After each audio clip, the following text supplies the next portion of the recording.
I love Pokemon, but then again, you'd be hard-pressed to find anyone born after 1990 who doesn't like Pokemon. It's a global phenomenon. Design, story, gameplay, crafted to perfection, merchandised beyond reason. You do have to catch them all.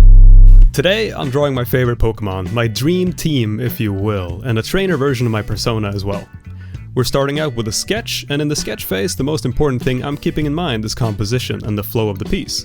When you have this many characters or creatures in one drawing, it can be really overwhelming and difficult to give them all a spot to shine and get shown off, but have none of them overtake one another. It's a fine balancing act.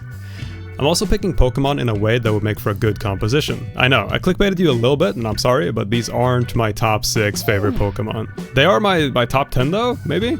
I just could not figure out a fun way to put Giratina in there while not being completely covered by the rest, but he'll always be my beautiful ghost dragon son. I love you. Who do we have here though? We have Rowlet, looking like an absolute football and twice as kickable. I don't know why he has the stare of a liquor store employee who just knocked over an entire wall of wine bottles, but he does, and we love him. Gengar, indisputable crowd favorite. Gengar's description from Pokemon Red and Blue reads as follows. Under a full moon, this Pokemon likes to mimic the shadows of people and laugh at their fright. They're malevolent and not to be trusted. Goblin, Gremlin, Bastard Man. He cannot be trusted. Sableye was my number 1 favorite since the first time I saw them in Pokemon Ruby. They're the definition of just a little guy. A little guy who eats gems and sharpens their claws in dark caves, and I can relate to that. Before Ruby came out, my favorite was probably Mewtwo or Gengar. I don't know, I was born edgy.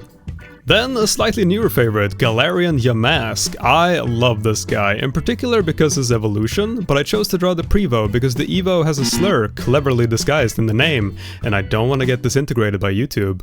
The Galarian form is also inspired by Norse runes, and as a Nordic person, I do feel a connection with it.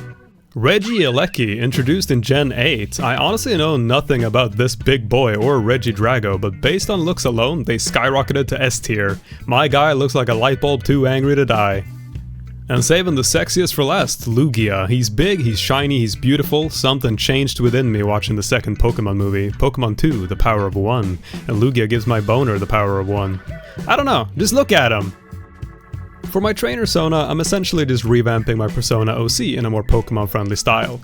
A little simplified and a little adapted to the Pokemon style. Instead of the regular shoes, I went with these kind of weird Crocs. I don't know, it wasn't a good decision and they stayed goofy till the very end. I also of course gave them a little Pokeball to fit into the theme, as well as removing some details such as the fanny pack, the band-aids, and some of the asymmetrical elements, matching it closer to the detail density of the Sun and Moon Pokemon designs, which are some of my favorite and what I used for reference. We are moving on to color, and my general method of trying to have all the different colors of all these different characters still be cohesive and fit well together is choosing colors that are in the same general vicinity of saturation. So nothing is incredibly neon, while some other elements are very dull, picturing them in the same location with similar lighting.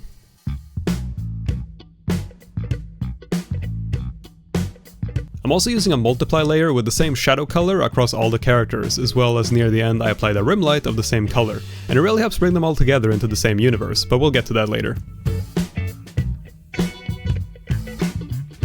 My experience with Pokemon actually started with the anime and not the games. Living in Sweden, we were a little bit behind, and I didn't know Pokemon was a thing until probably 2002, 2003, when it started running on TV every Saturday morning.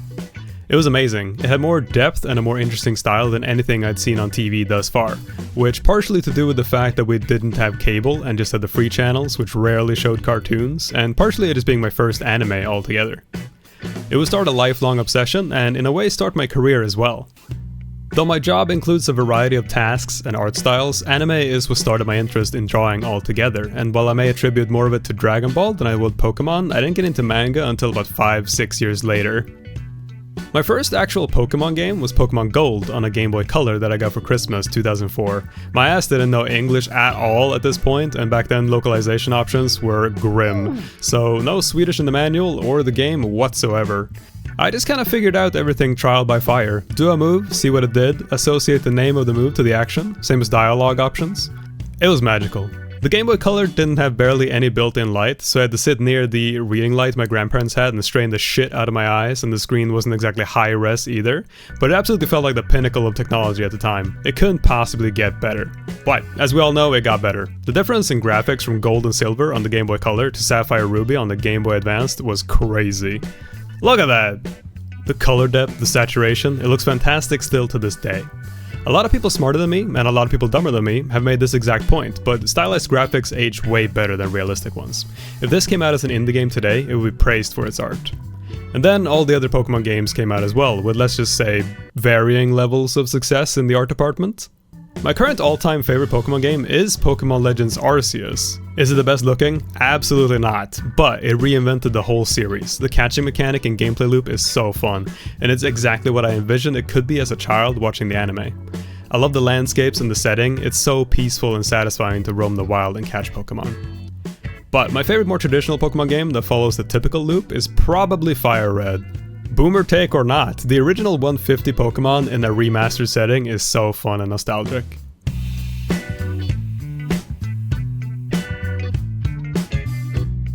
At this stage in the drawing, I've started rendering and adding detail. Definitely the most time-consuming part of the process, but also one I enjoy a lot.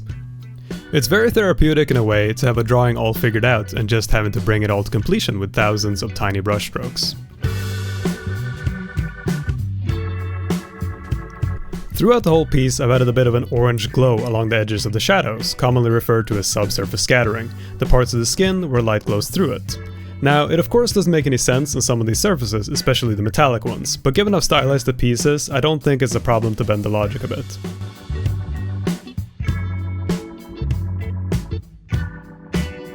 I'm getting rid of any of the crunchy areas, parts where the sketch is still very visible, especially near focal points like the eyes, faces, and the human boy in particular, as he is a major focal point just for being human.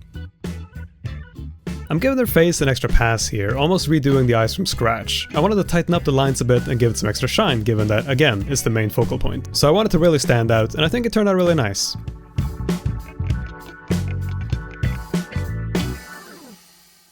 Last up, I'm playing with filters like curves, color balance, and maybe a cheeky gradient map to see if there's anything I can do to make this piece a little better or hit a little bit harder with slightly more contrast.